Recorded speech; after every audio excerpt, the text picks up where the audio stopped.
Hello and welcome tax ક્લિનિકમાં હું છું સરસ્વતી ચંદ્ર આચાર્ય અને આજે આપણે ઇન્કમ ટેક્સના પરમનન્ટ એકાઉન્ટ નંબર એટલે કે પાન નંબર તેમજ આઈટી રિટર્ન ફાઇલ કરવા વિશેની ઉપયોગી માહિતી ટેક્સેશન એડવોકેટ નીતેશભાઈ જૈન પાસેથી મેળવીશું તેમજ આપના પ્રશ્નોના ઉત્તરો પણ તેમની પાસેથી મેળવીશું।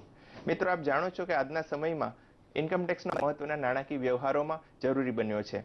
આપ કોઈ બેંકમાં એકાઉન્ટ ખોલાવવા ઈચ્છતા હો કે પછી લોન માટે એપ્લાય કરો કે કોઈ પ્રોપર્ટીની ખરીદ કે વેચાણ કરો, દરેક જગ્યાએ આ પાન નંબર દર્શાવવો જરૂરી છે।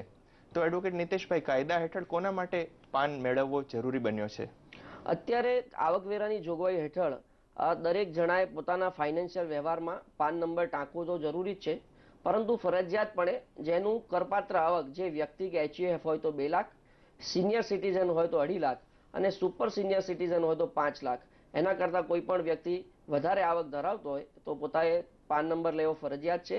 અને જેની ગ્રોસ રિસિપ્ટ અથવા આવક 5 લાખથી, જ્યારે કે કોઈનું ટર્નઓવર એટલે વેચાણ કે ખરીદ 5 લાખથી ઉપર હોય, કોઈ વ્યવસાયિક વ્યક્તિ હોય તો એની ગ્રોસ રિસિપ્ટ કે ડોક્ટર વકીલ હોય એમની 5 લાખથી ઉપર ગ્રોસ રિસિપ્ટ હોય તો એ લોકોએ પાન નંબર લેવો પડે અને ઇન્કમ ટેક્સના કાયદા હેઠળ રિટર્ન ફરજિયાત ફાઇલ કરવું પડે।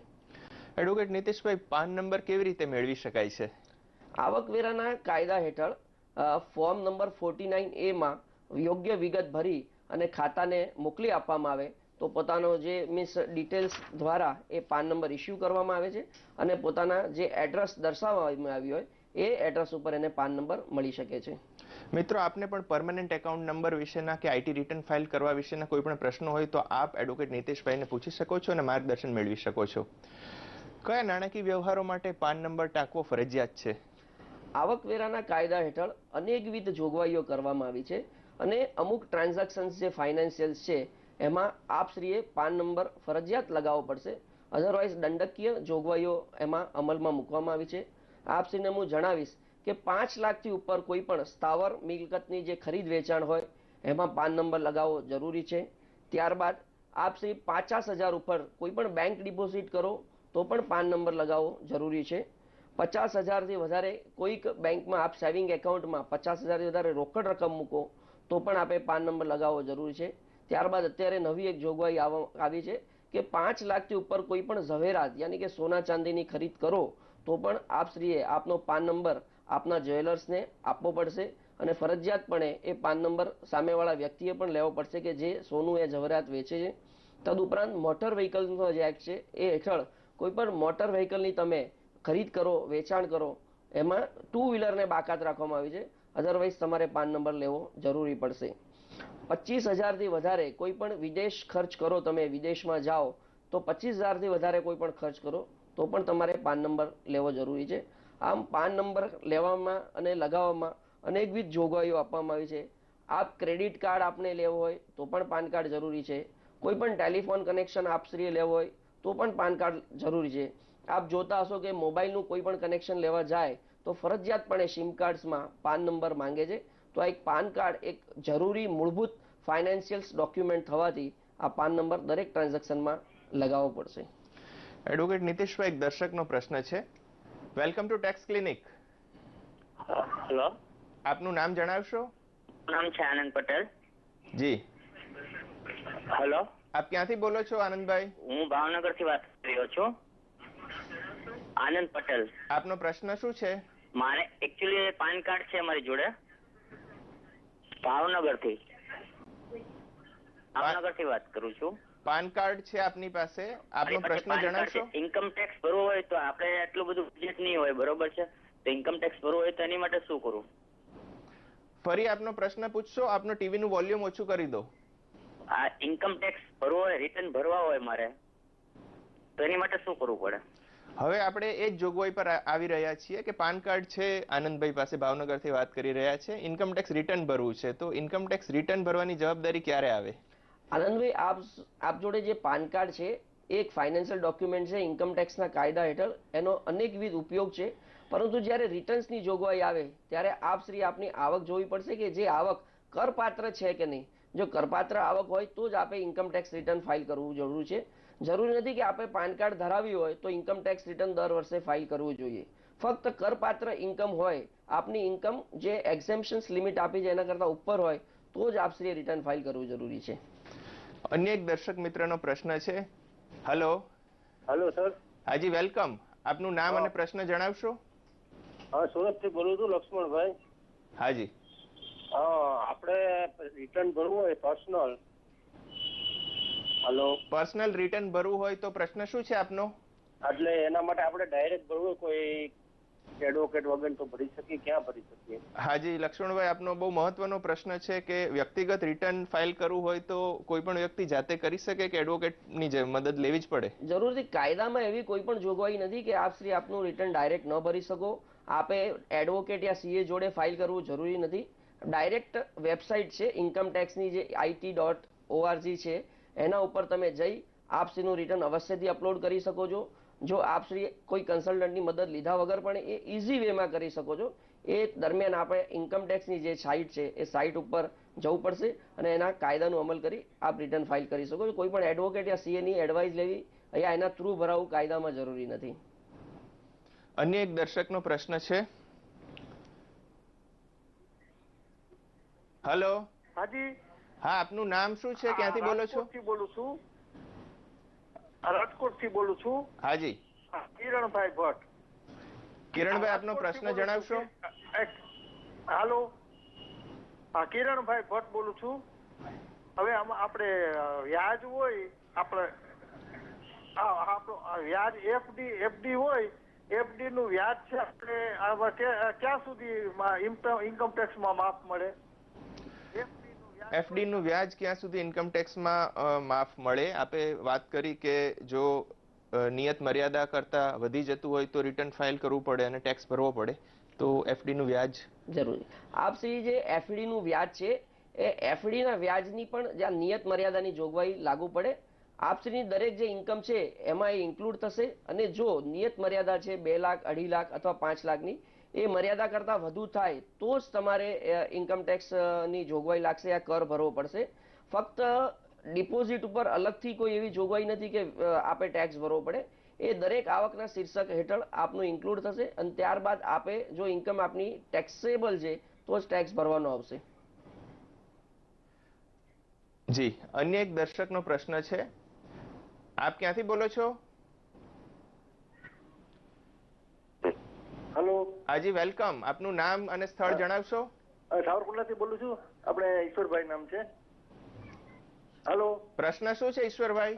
આપણે કે રિટાયરમેન્ટના પૈસા એવા છે ફિક્સમાં મૂક્યા છે 4-4 લાખ લેખે, પછી એને એમાંથી ટેક્સ કપાય રિટાયરમેન્ટના પૈસામાંથી? રિટાયરમેન્ટના પૈસા 4 લાખ આવ્યા છે, બેંકમાં મૂક્યા છે, એમાંથી ટેક્સ કપાય? જરૂરથી. આપશ્રીનો બેંક TDS કાપે છે તો આપશ્રીએ ધ્યાન લેવું જોઈએ કે આપની ઇન્કમ ટેક્સેબલ છે કે નહીં. જો આપની ઇન્કમ ટેક્સેબલ ના હોય તો જરૂરથી આપ જો સિનિયર સિટીઝન હો તો 15H અધરવાઇઝ 15G આપે બેંકમાં સબમિટ કરાવવું પડશે. તો જ એ લોકો જે બેંક છે આપનું TDS નહીં કાપે. અને જો TDS કાપી લીધો હોય તો આપ ઇન્કમ ટેક્સનું રિટર્ન ફાઇલ કરી યોગ્ય સમય મર્યાદામાં એ ટેક્સ જે છે TDS એ આપ રિફંડ મેળવી શકો છો ડિપાર્ટમેન્ટમાંથી. તો આપે એ જોગવાઈઓનું પાલન કરવું પડશે. આપે જોવું પડશે કે આપની ઇન્કમ ટેક્સેબલ છે કે નહીં. ન હોય તો આપણે 15G સબમિટ કરાવવું પડશે. દર્શકો માટે એક બહુ ઉપયોગી જોગવાઈ છે કે TDS કાપવામાં આવે છે પણ જો રિટર્ન ફાઇલ ન કરે તો TDS પાછો પરત મળતો નથી. જરૂરથી. અન્ય એક દર્શક આપણી સાથે જોડાયા છે. હલો. હલો. હાજી, આપનું નામ અને પ્રશ્ન જણાવશો?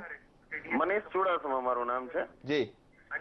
હવે મારે સાહેબ અત્યારના રિટર્ન મારો ટેક્સ તો કપાય છે, મને રિટર્ન કઈ રીતના એનું ફંડ મળી શકે એના માટેની મારે પ્રોસિજરની સલાહ જોઈએ છે.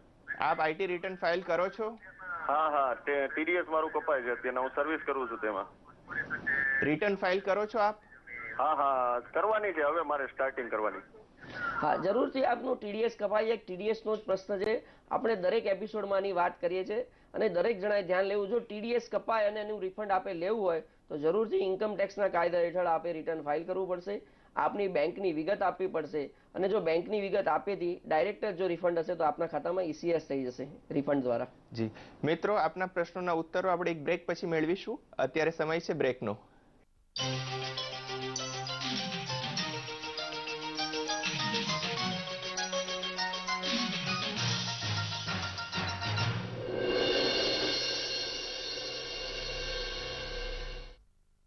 ધરતી અને ધન તો વિખરાવ માંગી, આ ઠાકોરનો દીકરો નહીં. માટે મહેનત કરનારા હર ઠાકોર. અરે નાચ નાચ નાચ ગોરી ઠુમકા લગાવીને. પ્રેમ એક જંગ છે. આ સરકારી વકીલ સાહેબે જે મારા વિરુદ્ધ સાક્ષી પુરાવાનો બયાનો રજૂ કર્યા છે એના ઉપરથી એક વાત સાબિત થાય છે કે આ દેશમાં કોઈ એવો માણસ જરૂર પડે છે જે કેટલી કુંવરી કન્યાઓના શરીર આબરૂ ને સંપત્તિ સાથે બે આબરૂ કરીને રમત કરી રહ્યો છે. પ્રશ્ન એ છે કે એ માણસ કોણ છે? એ હું શું? ના, હું તે નથી, હું તે નથી, હું તે નથી. હું તલોદનો તમાકુનો વેપારી પ્રશાભાઈ પટેલ આપની પીઠ પાછળ મહાત્મા ગાંધીની છબીના સગન ખાઈને કહું છું તો હું તે નથી. હા, એક સિંહને પકડવા માટે કાયદાનું મોટું પોજરું ઉભું કરવામાં આવ્યું છે ને મારા જેવો કુંદેડો ફસાઈ ગયો છે. એટલે સરકારી વકીલ સાહેબ દમ પછાડા કરું છું. એટલે દોડીને હા સમજીને ફટકાવાથી ફાયદો હું થાય? ખરો ગુનેગાર નાહી જાય છે અને પોલીસ ખાતાનો નિયમ છે તો કોકની તો પકડવો જ, એટલે પકડીને મને જેલમાં કોઈ ગાલ્યો છે. रोसालिन भावसार का आयुर्वेदिक मालिश तेल, कमर, घुटना, एड़ी या पीठ दर्द का एक ही इलाज रोसालिन. रोसालिन रहे जहाँ दर्द ना रहे वहाँ.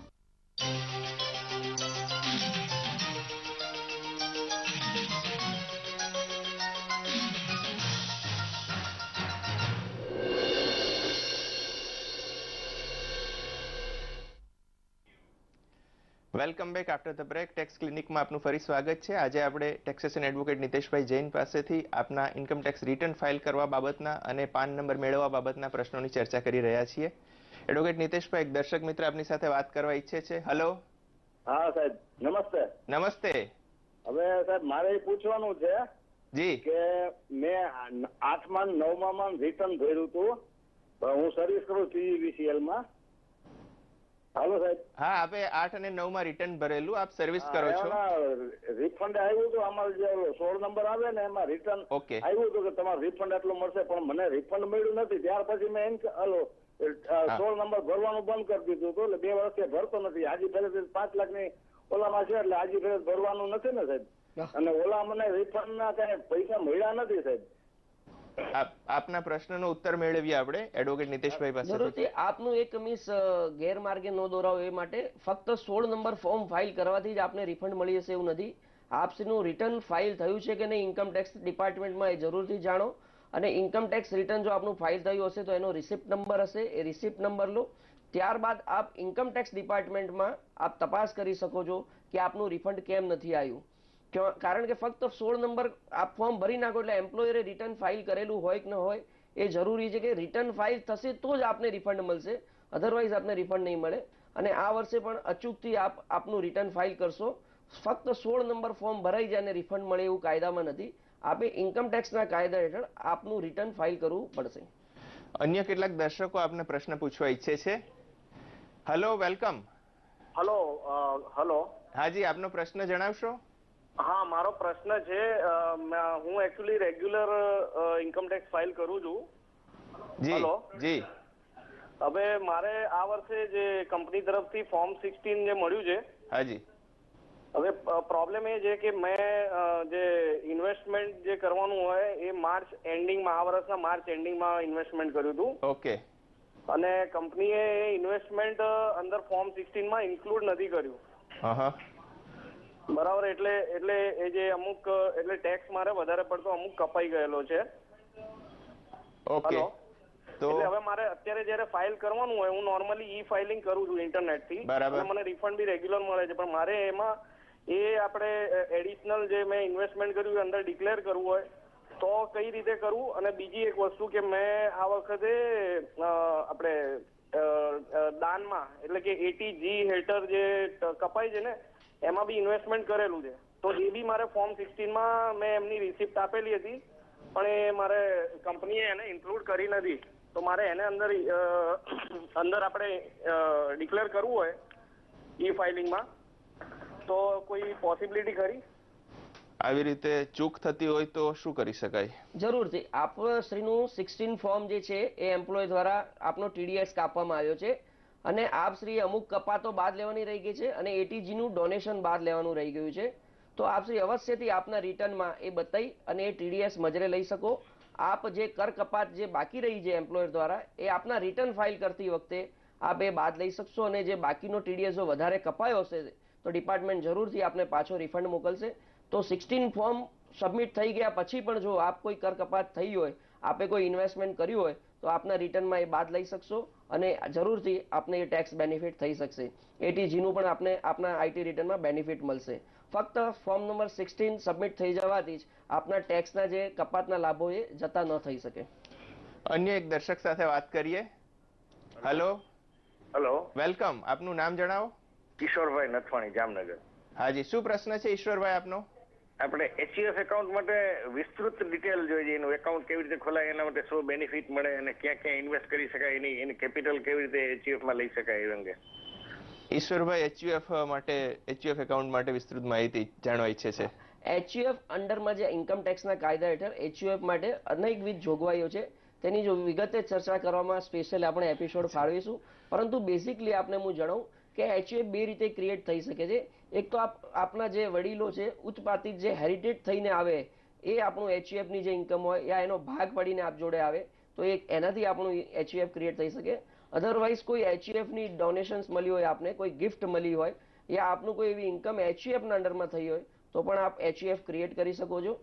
એચયુએફમાં આપના મીન્સ ધર્મપત્ની, આપના પુત્રો પુત્રીઓ બધાનો સમાવેશ થાય છે અને એ વ્યક્તિની જેમ જ અલગ એની આઈડેન્ટિટી આપવામાં આવી છે. ઇન્કમ ટેક્સના કાયદા હેઠળ એનું અલગ વ્યક્તિત્વમાં આપવામાં આવ્યું છે, એની ઇન્કમ અલગ ગણવામાં આવી છે. આપશ્રીએ પાન નંબર અલગ લેવો પડશે. તો આપશ્રી અમે જરૂરથી આપશ્રીનું ધ્યાન રાખીને એક સ્પેશિયલ એપિસોડ આ અંડરમાં એચયુએફના પ્લાનિંગ માટે આપીશું. ફક્ત એક પ્રશ્નના જવાબથી જ આપણે એ પૂર્ણ ન કરી શકીએ. તો આપ એચયુએફ વિશેની પણ વધારે માહિતી માટે આગામી એપિસોડ જોતા રહેશો. અત્યારે એક અન્ય દર્શક સાથે આપણે વાત કરીએ. વેલકમ. ટેક્સ ક્લિનિકમાં આપ શું પૂછવા ઈચ્છો છો? આપણે મેં ટેક્સ જે ભરું છું ને એમાં મારે ડાયરેક્ટ બેંકમાં જમા થાય છે, બરોબર? બેંકમાંથી ટેક્સ કપાઈ જાય છે, બરોબર? ટીડીએસ કપાય છે આપનું. ટીવી નું વોલ્યુમ થોડું ઓછું રાખશો આપ? એટલે વધારે કપાઈ જાય છે અમુક અમુક પર, કઈ ખબર પડતી નથી એટલે એના માટે. આપને શંકા છે? હા. બેંકમાંથી ટીડીએસ કપાય છે અને એ સમજી નથી શકતા. જરૂરથી આપનો જે બેંક ટીડીએસ ના નોર્મ્સ છે એ મુજબ વ્યાજની ઇન્કમ ઉપર આ બેંક ટેક્સ કાપી શકે છે. છતાં પણ એમનું જે જોગવાઈ છે કે 10,000 થી ઉપર હોય, અમુક જોગવાઈમાં 5,000 થી ઉપર હોય તો એ લોકો ટેક્સ કાપી શકતા હતા. અમુક જોગવાઈમાં 10,000 ઉપર જો ટેક્સ થાય, આપણી ઇન્કમ થાય તેના ઉપર ટીડીએસ કાપે છે. તો જો આપનો ડાઉટફુલ હોય તો જરૂરથી કોઈ કન્સલ્ટન્ટની સલાહ લો કે એ વ્યક્તિગત જે આવકવેરાની જોગવાઈ મુજબ કપાયો છે કે નહીં, તો આપસીને વ્યાજ કેટલું મળ્યું છે અને એની સામે આપનો ટીડીએસ કેટલો કપાયો છે એ આપ જો નેક્સ્ટ એપિસોડમાં જણાવો અથવા કોઈ કન્સલ્ટન્ટની આપ સલાહ લો તો એ આપને બતાવી શકશે. બેઝિકલી એ ટીડીએસ કપાયો છે, કોઈ ટ્રાન્ઝેક્શન ટેક્સ કપાયો છે, કોઈ સર્વિસ ટેક્સ કપાયો છે, અનેકવિધ ટેક્સ બેંક ડાયરેક્ટ આપના કાપે છે. તો પ્રથમ એ આપણે જોવું પડશે કે ટીડીએસ છે, સર્વિસ ટેક્સ છે કે કેશ ટ્રાન્ઝેક્શન ટેક્સ છે. અને જો ટીડીએસ વધારે કપાયો હોય તો જરૂરથી આપ આપના આઈટીમાં એ મજરે પણ લઈ શકો છો. અચ્છા મિત્રો, આપના અનેક મહત્વના પ્રશ્નોની ચર્ચા આપણે ચાલુ રાખીએ છીએ. મળીએ છીએ એક નાનકડા બ્રેક પછી.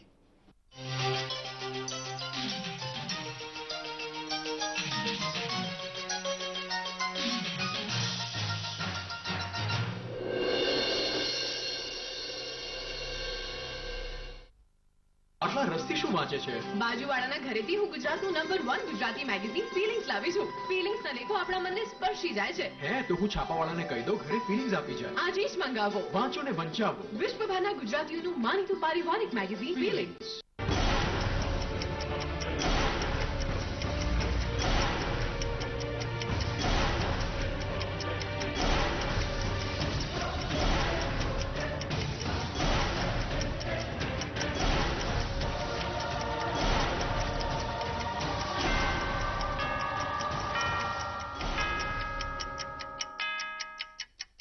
આવી ગયો છે આપનો ઈ કૃષિ મિત્ર. કૃષિ, બાગાયત, પશુપાલન, ગ્રામ વિકાસને લગતી ફિલ્મોનો ખજાનો. એગ્રી મીડિયા ઈ સાહિત્ય પસંદ કરો. ઉઠાવો ફોન અને મંગાવો એગ્રી મીડિયા ફિલ્મ વીસીડી. આપ ફક્ત ફોન કરી આપનું સરનામું લખાવો, આપને ઘેર બેઠા જ મળી જશે agri media VCD. Agri media film બદલે જિંદગી આપની.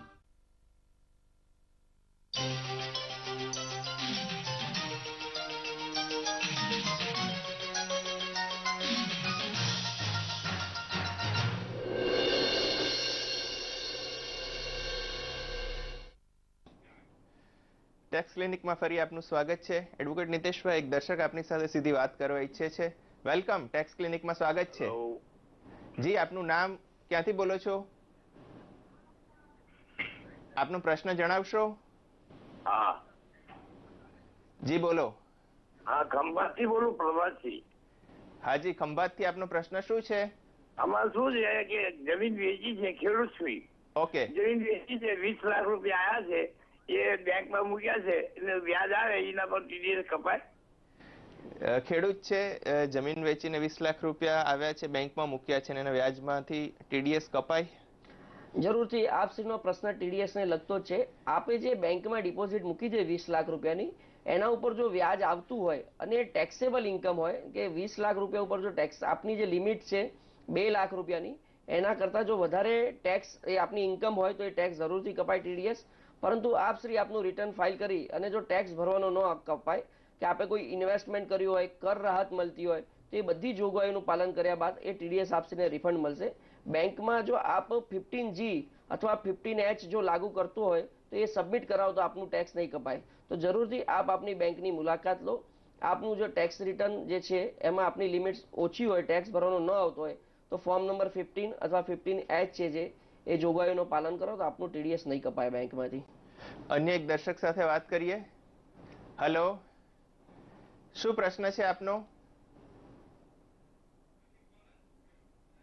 આપણે ડિસ્કનેક્ટ થયા લાગીએ છીએ, ફરી વાત કરીશું. એડવોકેટ નિતેશભાઈ, નિયત મર્યાદા કરતા આવક ઓછી હોય તો પણ ઇન્કમ ટેક્સના કાયદા અનુસાર ફરજિયાત રિટર્ન ફાઇલ કરવાનું ક્યારે બને? જરૂરથી કે ઇન્કમ ટેક્સનો જે કાયદો છે એમાં નિયત મર્યાદા આપવામાં આવી છે કે આ નિયત મર્યાદા કરતા જો આપશ્રીની ઇન્કમ વધારે હોય તો રિટર્ન ભરવું પડે. પરંતુ ભાગીદારી પેઢી હોય તો અથવા કંપની હોય, કોર્પોરેટ હોય, તો એમને નિયત મર્યાદા લાગુ પડતી નથી. એ નિયત મર્યાદા કરતા ઓછી પણ ઇન્કમ હોય તો એ લોકોએ ફરજિયાત રિટર્ન ફાઇલ કરવું પડે. તો આવકવેરા રિટર્ન ભરવાની નિયત મર્યાદા કઈ છે, ક્યારે ભરવાના થતા હોય છે? એની અનેકવિધ તારીખો આપવામાં આવી છે કે જો વ્યક્તિ અથવા એચયુએફ હોય અને એની ઓડિટેડ ઇન્કમ ના હોય, એટલે કે ઓડિટ કરવાની ન આવતી હોય, તો 31 જુલાઈ સુધી એ રિટર્ન ફાઇલ કરી શકે. અધરવાઇઝ જો ઓડિટેડ ફર્મ હોય, કંપની હોય, તો એ લોકોને 30 સપ્ટેમ્બરની ડેટ ફાળવવામાં આવી છે. એ દરમિયાન એ મુદત મર્યાદામાં, સમય મર્યાદામાં એ લોકો ઇન્કમ ટેક્સ રિટર્ન ફાઇલ કરવું પડે. ભુજથી એક દર્શક આપની સાથે વાત કરવા ઈચ્છે છે. આપનું નામ જણાવશો?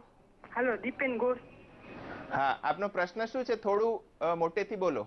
હાલો, મારા પપ્પાને છે ને એકાઉન્ટમાંથી છે ને ટીડીએસ કપાત થયો છે, ત્યારે પાન કાર્ડ નંબર નતા, તો પછી એ રિફંડ મળી શકે? ઘણા દર્શકોનો પ્રશ્ન હોય છે, ટીડીએસ કપાયો છે, પાન કાર્ડ નંબર નથી, રિફંડ લેવું છે.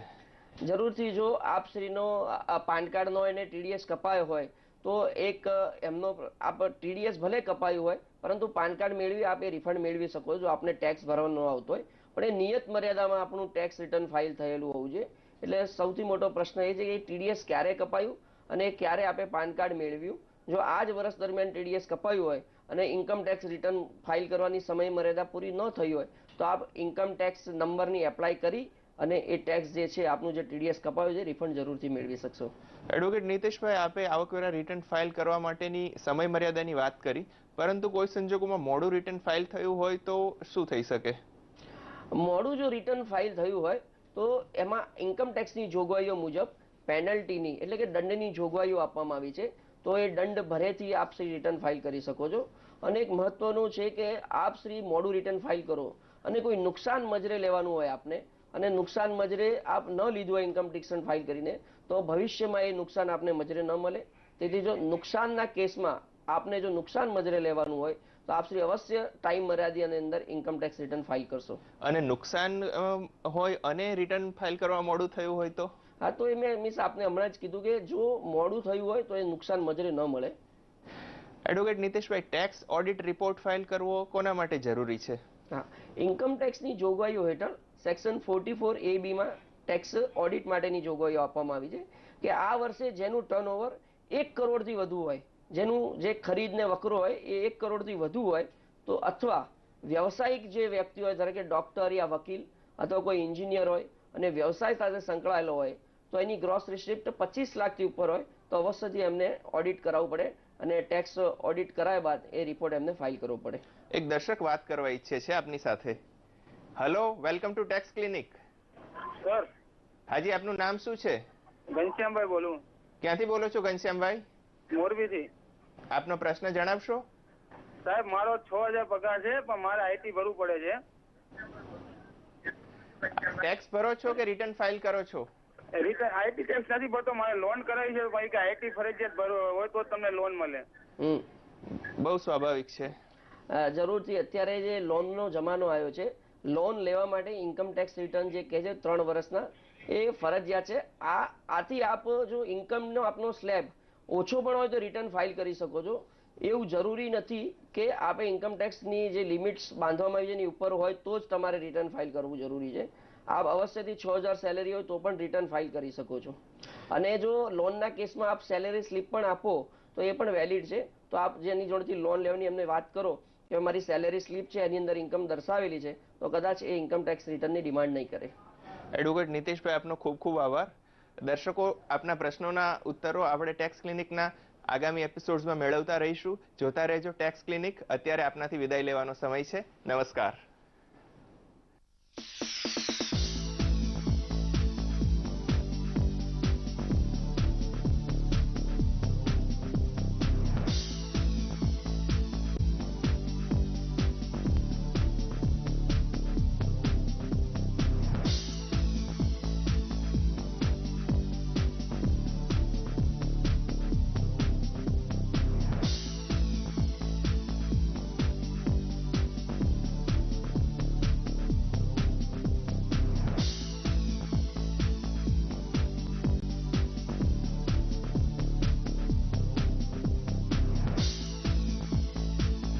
Tax clinic, Nitesh Jain, 106 Sakar 5, Ashram road, Ahmedabad.